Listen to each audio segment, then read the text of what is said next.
everyone! Welcome to the Empath Tarot, guys. Another love reading, timeless and general. Take what resonates lang po. Maaring may part of the reading na makaresonate kayo or hindi naman kaya kasi iba't ibang mga connections, iba't ibang mga love stories. O, tignan po natin kung ano mga messages, mga mensahe sa buhay, pag-ibig and life in general. Ano kaya yung mga universe message at ano kaya yung mga mas malalakas na mga energies dito? Kung anong mga zodiac signs yan. Tignan po natin ang ating reading for today. Spirit guides, send me messages. Anong love connections ito? Lessons in life and guidance na nais ang ipabatid sa amin. Mga aral at gabay sa buhay, pag-ibig and life in general.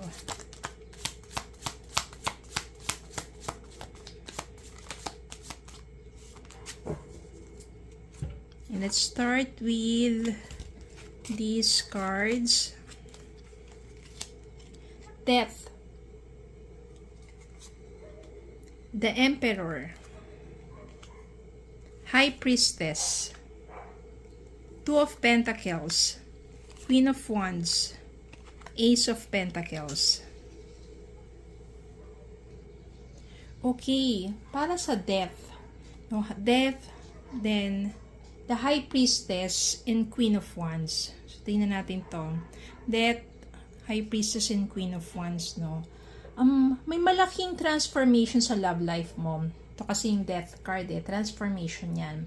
Tapos, parang, kailangan trust your instinct, no? Tapos na kasi yung old cycle sa love life mo or sa buhay mo.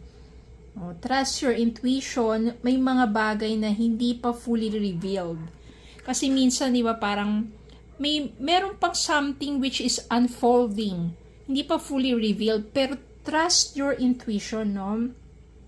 Lumalabas din dito na that you are confident and you are attractive. Kaya naman mataas yung chance na may mga positive shift if you stay true to yourself. No? Yun kasi yung Queen of Wands, very attractive talaga yung Queen of Wands. Tsaka, totoo sa sarili niya, no? Very passionate. Pagdating naman sa The Emperor, Two of Pentacles and Ace of Pentacles, ibig sabihin dapat merong balance. Kailangan ng balance and discipline. O baka kasi marami kang hinahandle sa ngayon, pero kapag naging organized ka, may mga bagong opportunity na darating sa'yo, especially pagdating sa work, finances, at saka sa personal growth mo. May mga bagong opportunities yan, no? So, dito pa lang sa mga lumabas na cards na to, no, kailangan mo i-release yung old energies.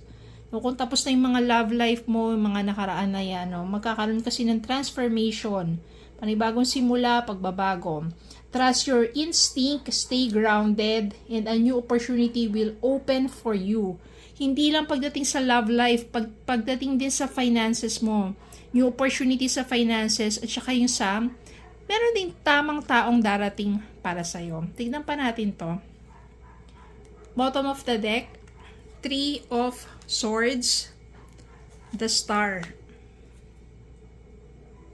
So, talagang parang nanggaling ka sa isang relationship na kung saan sobra ka nasaktan. Kaya lumalabas din dito yung Death card, Three of Swords. It's time for you to heal now. Merong healing after heartbreak or disappointment. Kasi nasaktan ka ng gusto, pero unti-unti matatapos ka na doon sa phase na yon, na yung sobrang sakit, at mag-start na ng healing process para sa'yo. Kaya nandito si The Star. And kung masasabi natin si High Priestess, no, ibig sabihin yan, trust your intuition. There is something very positive talaga na darating sa buhay mo. Merong hope, merong pang pag-asa, hindi porket nasaktan ka na nakaraan, ay wala nang patutunguhan pa ang buhay mo or wala nang magmamahal pa sa'yo.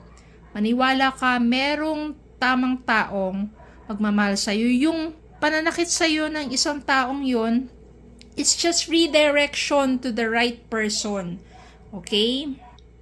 Kaya nga nandito si Queen of Wands ibig sabihin sa ngayon, No, you are in the healing process. Let go of the pain, release the old energies, heal, and don't force things. No, just mag-focus ka sa sarili mo. Be confident, be happy. Life is too good. Life is too short for you to waste your energy in those grudges or those pain. Shift it to a new energy. No, nasa sayo yan. Ikaw talaga ang tunay na magpapaligaya rin sa sarili mo. Walang iba pa. You are the one who will fulfill your heart. Walang iba pa. And when you alone, ikaw mismo sa sarili mo ay loved, then talagang ma-attract mo lalo ang true love ng buhay mo. Kaya nandito rin si Ace of Pentacles, no? Ibig sabihin yan, once na nandun ka na, naka-move forward ka na, magkakaroon ng stability and new opportunity na papasok sa buhay mo. So, hindi yan instant, pero very promising yung recovery mo at magkakaroon ng fresh opportunities for your love life and also finances. Kasi kapag magaan na di ba? Magaan na sa pakiramdam, wala na yung nilet go mo na yung pain na yon, binigay mo na kay God, di ba? Mas gagaan yung pamumuhay mo, yung pakiramdam mo, at doon na papasok yung mga blessings para sa'yo. Kaya sabihin, mahirap magpatawad. Mahirap talaga. Pero yung pagpapatawad naman na yan, hindi naman din yan para dun sa taong yun, kundi para sa'yo. For your peace of mind. For you to let go of the past. For you to move forward. For you to heal. Kasi kapag hindi ka nagpatawad, wala. Doon ka pa rin. No, yung parang yung buhay mo, yung energy mo ay nandun pa rin sa nakaraan kasi inaalagaan mo yung sakit yung pain Let go of it. Bigay mo na kay Lord. No, siya nang bahala to turn your pain into triumph, into joy. Kaya there's always hope. The Chariot, ibig sabihin malalampasan mo rin yan. Kung nandiyan ka ngayon sa phase na you're still struggling, diba? Ibig sabihin yan, kasama sa buhay yan. Yung para ikaw ay lumago, para ikaw ay mas maging mabuting tao. Yung heartache na yan, yung heartbreaks na yan. Kaya mo yan, ma-overcome mo yan. Always pray and trust the process. Move forward, heal, grow, and you will attract more blessings into your life.